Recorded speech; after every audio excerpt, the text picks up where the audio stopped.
That is Pinchas, I believe. Oh. Okay. Keep us this back. Right. Okay. Good morning. Shalom Aleichem. 1 second. Did it last night, so we'll be learning for their quick and speedy refuah shlema. Okay, so just to go over in 2 seconds quickly what we did last time. Bereshos the Rav. We're starting when they get here. They get here.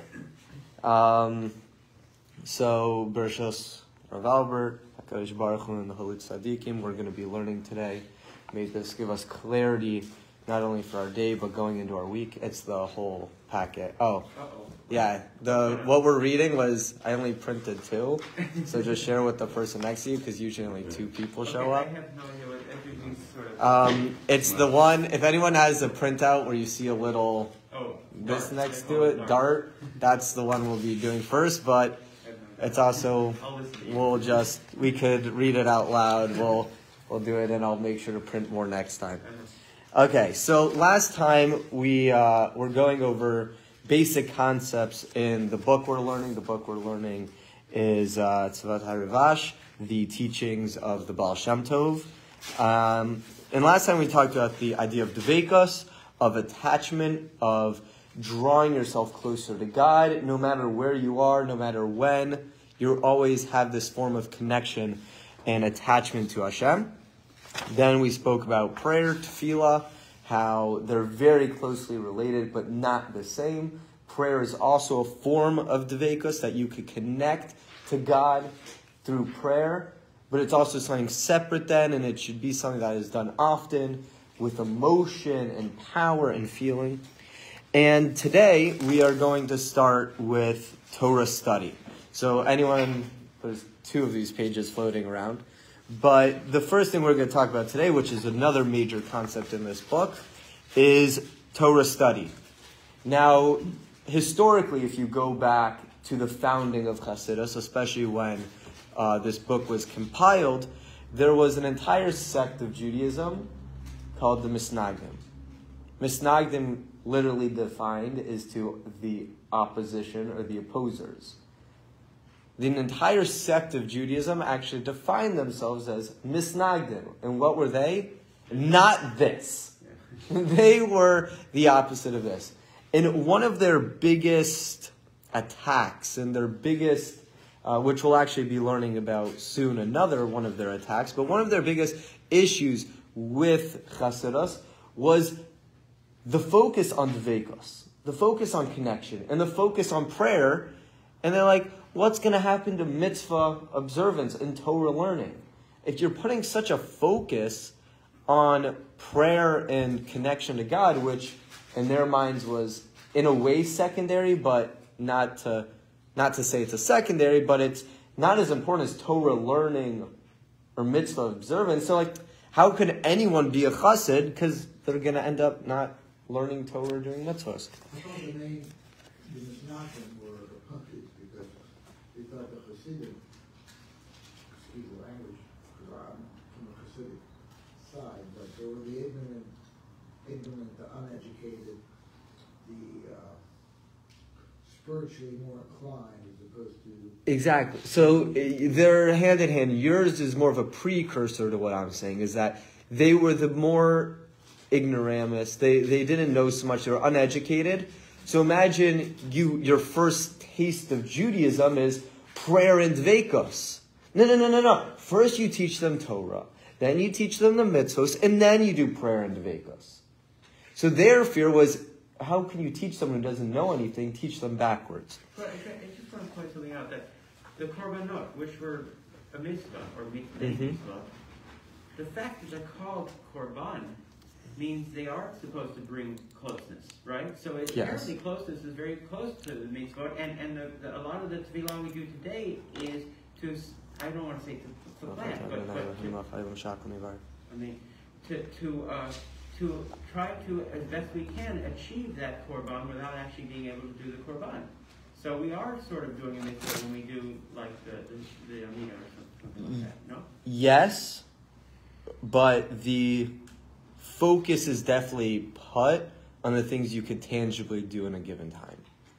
when you have the option to do a mitzvah right in front of you, or prepare or learn Torah that would fulfill a mitzvah that you can't do, you should always do the mitzvah that's in front of you.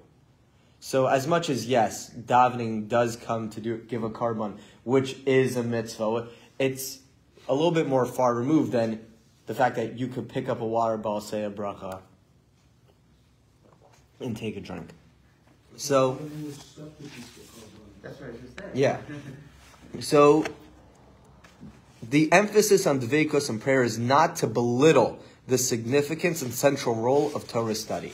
The first line that we read when it talks about Torah is what? Do not think that what we read beforehand is coming to belittle this. Right?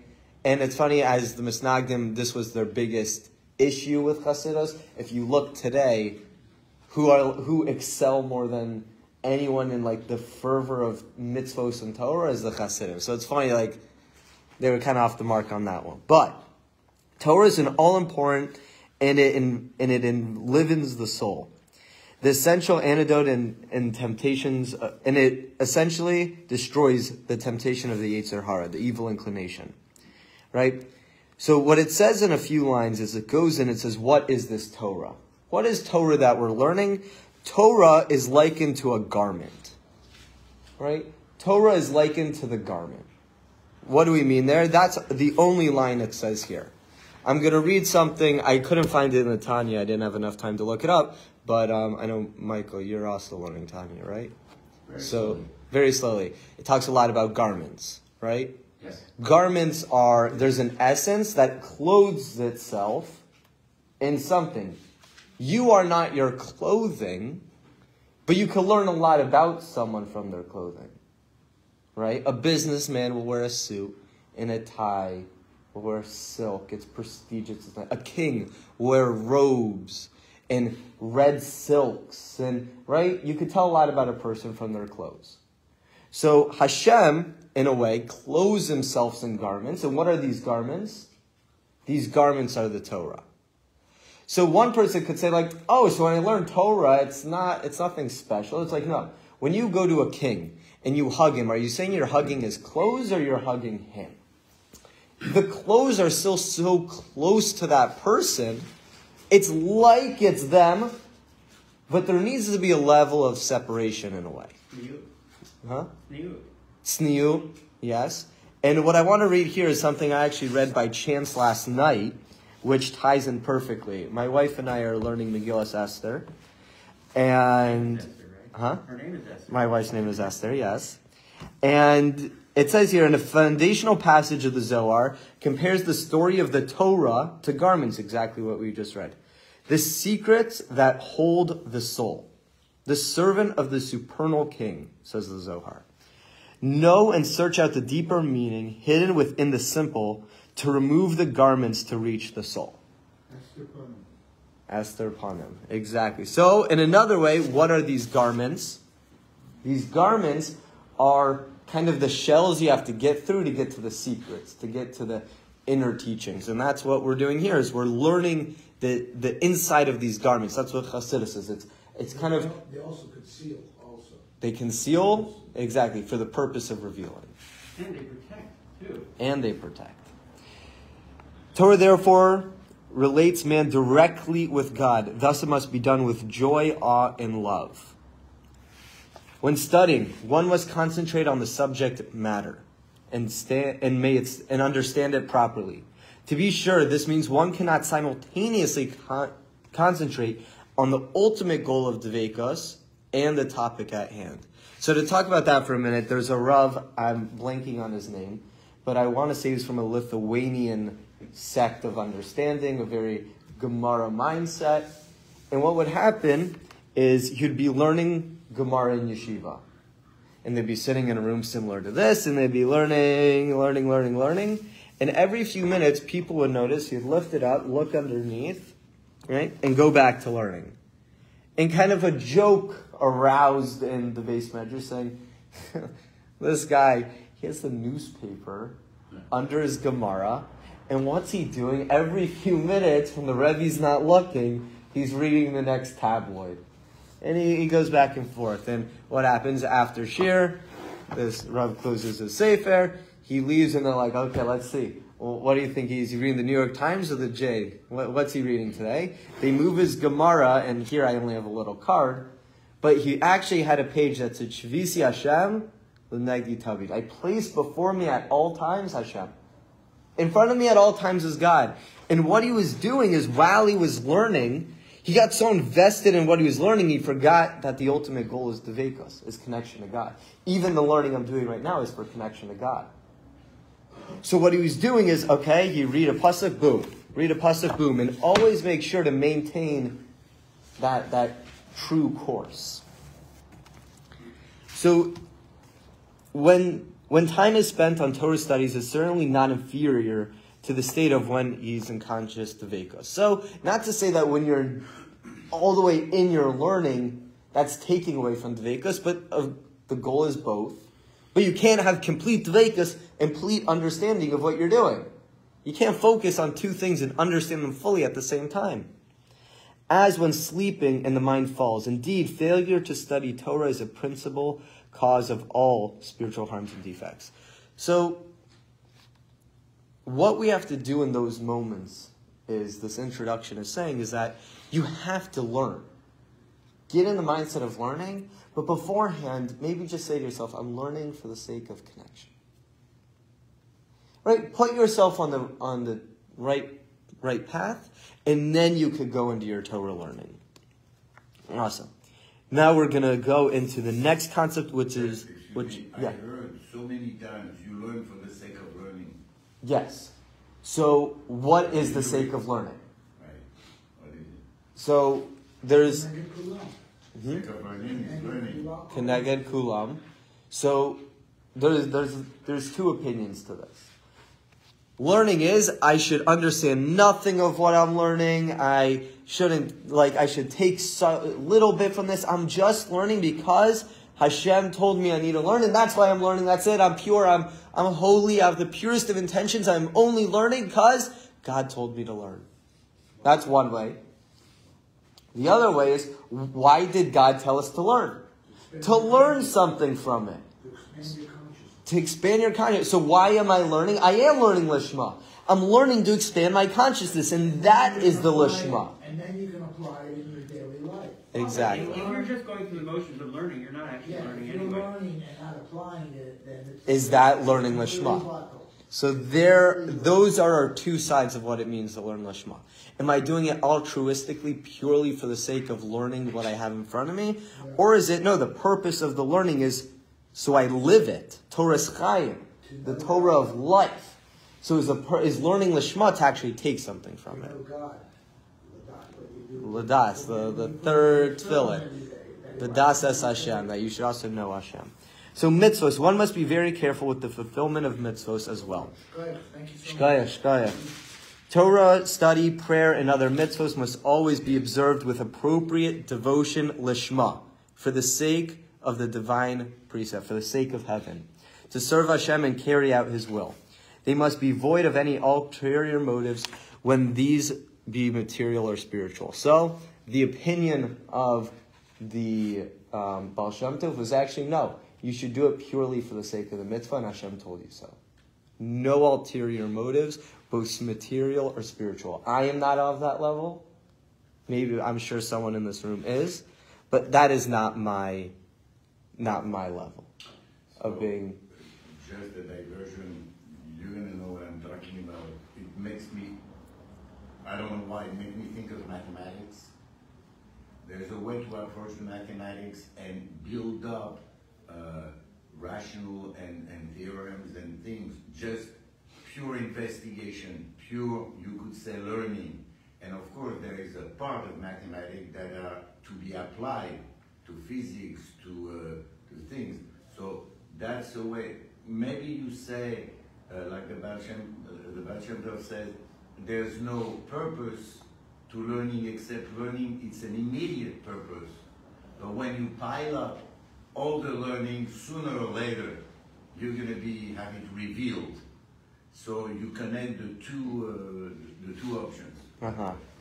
I think that's one. Wow. Okay, so a way of connecting the two options is you learn Lishma, but when you have this pileup of constant Torah in your life, it actually translates into something. Hopefully. Bezras Hashem. I just want to check. I know we started late. Does anyone need to go? Okay. So, next up we have joy.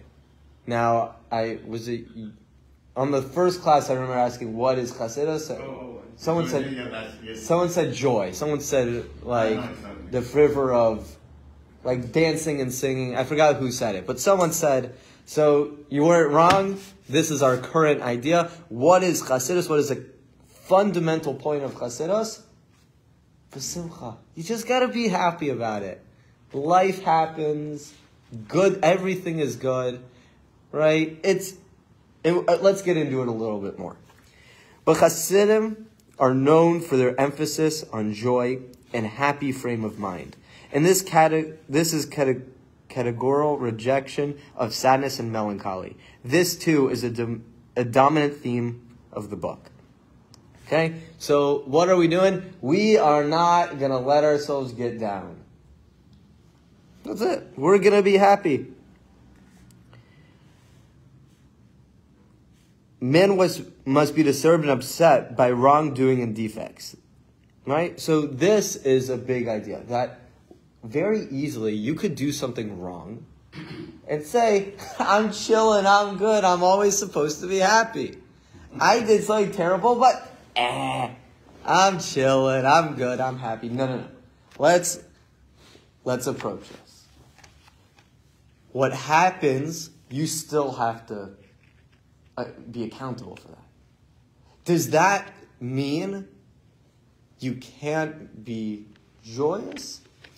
There's a way that it works in tandem. When you do an Aveira, what's the Yetzer? Everyone says, the devil's out to get me. The Yetzer Hara is coming to get me to do this bad thing. Chassidish thought says that's not actually what the Yetzer Hara is trying to do. That sin that the evil inclination is trying to get you to do is the smallest of stepping stones. Stumbling stones. Yeah. Good. What is the stumble? Is depression and sadness. This is a big theme. That the Yetzer Hara doesn't really care if you sin or not. The Yetzer Hara wants to get you into a place of depression. And the Rebbe of Vishnitz, the old Rebbe of Vishnitz back in the old country, back in Europe, he used to say that it's also from a Gemara, but he was famous to say this story a lot, that someone goes to the market, buys a sheep, buys a chalif, buys a super sharp knife, brings the sheep to their backyard and gets a statue, puts it in their backyard, drags the sheep home, and just as the sun is setting, he takes the knife, and shechs this animal, slaughters it to this idol for pure reasons of idol worship. The purest, I am sacrificing chas v'shalom, this animal to idol worship. Slits the throat in front of, spills the blood on the idol, boom. He's there. Dead sheep in his hand, bloody knife, sun is setting. And he's still a Jew. His mother gave him a good amount of Jewish guilt. And there's a thought that popped up in his head. Sun's setting, it's time for mincha. What does anyone in their right mind say? Yeah, right. Like I'm going to daven mincha after I just did avodah zarah in my backyard and I'm still holding the bloody knife? And the vision of Tzarav would look at someone in the eye and go, that's when you made the mistake. You would think he made the mistake when he had the intention to buy the animal, which he did. He did make a mistake there. You would say he made the mistake when he did avodah zarah. One of the worst sins possible. Yes, he absolutely did a mistake there. But when did he really make the mistake that was unbearable? The Rebbe of Vishnitz said, it's when he sat there and he said, I can't daven mincha now. I'm too far gone. When he got to that place of depression and sadness and I just did the worst thing, how am I supposed to? Mitzvah gedayla liyais b'simcha. Mitzvah Gedai Laliyah, right? Everyone hears it playing from the speakers. People have when, if they find themselves violating the Shabbat. And the Shabbat still exactly. And you yes. can still spend the rest of your Shabbat observing Shabbat, even if you make a mistake. But exactly. Think, oh, I already did this, so it's over for me. But it's not the right way to think. Mm-hmm. I was at a boys' yeshiva in Israel, and the boys were despondent about what happens when they go off to college, and they do something like they go out on a date, and they do something they shouldn't do. And the rabbi's advice was to them was, get up the next morning, put on your talis and tefillin and daven. Mm-hmm. Consistency is a key to simcha. This is, I don't think, my Rebbe Rav Shlomo is not watching anymore. He was watching, so maybe you'll see this. I would say if the Pirkei Avos went to today, it would be like Rav Shlomo Chen Amar, consistency, and then a smack in the face. But consistency. Why? That's his big thing. It's always about consistency. That every day you do 5 minutes of the same thing. Remember on Shavuot, Shut said that the rabbis came, and I don't remember. Oh, so this is in the introduction to Ein Yaakov. Exactly. In the introduction to Ein Yaakov. It's in the Rosh Hashanah Torah. Yeah. And some people say it twice a day even, as that consistency. But it happens in Rosh Chodesh davening, page I think 955 or something. I don't know. Story that I heard within 48 hours. I don't know if it's this morning when I listened to something, but this kid goes to the Rebbe and he tells him, Rebbe, I feel so much like an hypocrite because I come to shul only on Rosh Hashanah and Yom Kippur. I'm an hypocrite. The rest of the time I don't go. And the Rebbe says, you're not an hypocrite when you come to shul on Yom Kippur. You're a hypocrite when you don't come to shul during the rest. Yeah. So I want to end off this quick section of mitzvos, and it says here that true tshuva and authentic worship and focus on God and not oneself.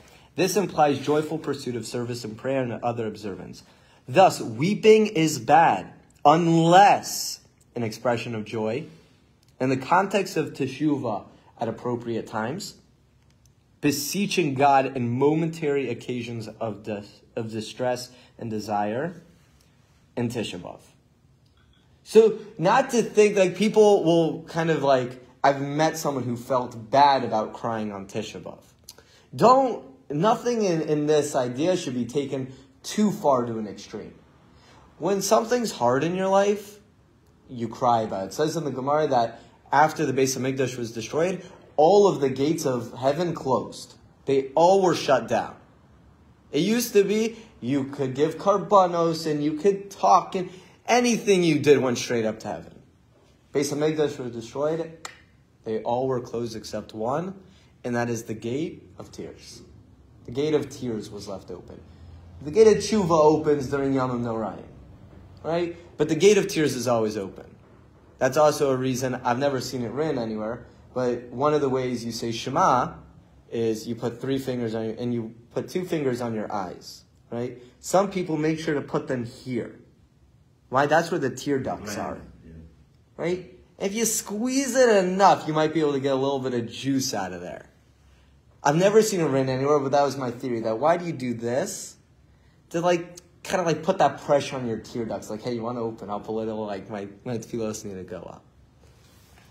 Even so, the constant joy must be tempered by an accompanying awe and fear of Hashem. Love and fear of God must go hand in hand, lest one turn into carelessness, kalas roish, and then into depression. Be serious. They don't contradict each other.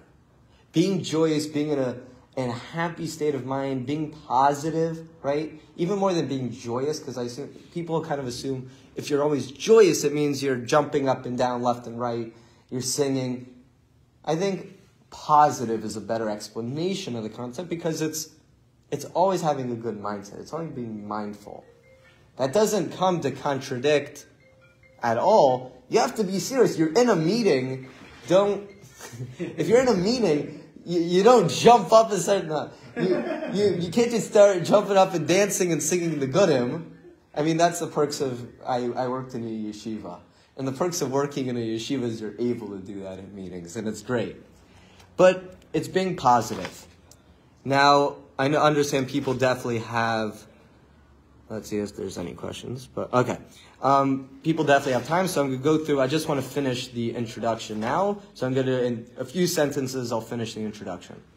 Religious ethics and daily life, that is the essence of this class. And we mentioned it at the beginning, and I'll mention it now. We have 4 walls that we're in right now. Right? 4 walls. We're in the Daled Amos of the Shul. And exactly like your story. People come to shul and they say they're a hypocrite, but really when they leave, they're the right. When they come to shul, I'm a Jew when I come to shul. That's when I put on my yarmulke. That's when I put on my tzitzis. That's when I daven. That's when I think about God. That's when maybe I'll give some charity. When I leave, I'm a real person though. Here I'm a Jew, but when I leave is when I'm a real person, and then I come here to be a Jew. Chassidus says there is no 4 walls of the Beis Midrash. There's Arba Kanfais. There's 4 corners. And those 4 corners are not these 4 corners. They're the 4 corners of the world. You leave this building, you're a Jew as much as you are Talis, Tefillin, learning, and Eliezer Shir. Not saying that it's anything particularly special. But you're as much of a Jew here as you are driving to work. And that's what everything we're going to be coming to teach is teaching us is don't think that this knowledge is only meant to be used in this room. It's meant not for Arva walls, Arva conflicts of the room, but Arva conflicts Haaretz. And last has a lot to do with joy, but it's the secondary, is removing alien thoughts. Machshava Zara, it's called. It's removing those thoughts in your head that maybe you shouldn't have. Right? The word for it is Machshava Zara. Also Zera is another way to say it. Zera is a seed. The sign for seeds in ASL is this way. Oh, really? Okay, so seeds. And look, I'm learning ASL. And so, what is it? That it's a thought that you put in your mind. There's a reason people are so cautious not to walk in certain places with billboards. It might not be the life we live, but there is a reason. It's because thoughts lay seeds. And so you ask yourself, what seeds do I want to lay in my head? Because every thought is going to grow. And Rav Albert mentioned it this morning in his Dvar Torah. He said, your entire day accounts for your dreams. What you spend your time on during your day is what you're going to dream about. Everything you have plants seeds. So Machshava Zera, or Machshava Zara, is very similar. It's what are the seeds you're planting, but also removing any seeds that might be planted, that you might not want. And Yerida Tzarech Aliyah. You're going down for the sake of going up. And this is the last concept, and we'll end today's shir with this. Of what does it mean to go down in order to go up? There will be 1 million people in the world of Judaism who will strongly oppose this idea. You have to watch out for your own self, your own spirituality, your own physicality. You have to be careful of yourself. And frankly, in the Gemara, it says it straight out. I don't know the 2 Rabbanim. I want to say Rav Ashi was one of them. They were stuck in the desert and they only had 1 jug of water. And according to the Gemara, if you're stuck in the desert, you only have 1 jug of water, you keep it for yourself. If it's your water, you keep it for yourself. Your life preservation comes above others. Spirit, and everyone knows anything that's physical could also be in terms of spiritual. So you have that jug of water, you have that Torah you could hold on to, that you have that lifestyle you're holding on to. Keep it for yourself because that's what's important. And the Gemara says, but I know the story of this Rav who shared his water with someone else. And he said, no, he did it. It was in a case where he had enough water for only him. They both ended up surviving, but what did it say? Oh, he's a chassid. Right? Oh, he's a chassid. What is it saying? What is he trying to say? Yarida tzarech aliyah. Sometimes you got to go down to go up. People say the physical world, I'm only going to drink water at night. I'm a Ramadan the rest of my life. I'm not going to indulge in physical food. I am not going to have nice clothes. I am going to be abstinent. Great. Move to Tzavaas, live in a cave. It's a great life. I've done it before. But that's not it. You go in. You make the bracha on the food. You go to work. You wear your tzitzis. You tell people I'm a God-fearing Jew. You tell them what it means. When you walk to shul, every step that you take is for the sake of going to shul to daven. No, I'm just going to live in the shul. Like me, right? I get to live in the shul. Yay. Right, so I don't need to do this because I don't touch physicality. I just walk downstairs and upstairs and that's my entire life. No. But some people, because I'm just going to live in the shul, so I don't even need to waste the time. No, make that time an aliyah. Everything in your life has the ability to be uplifted. And it says it's really as simple as reading. This is my favorite thing.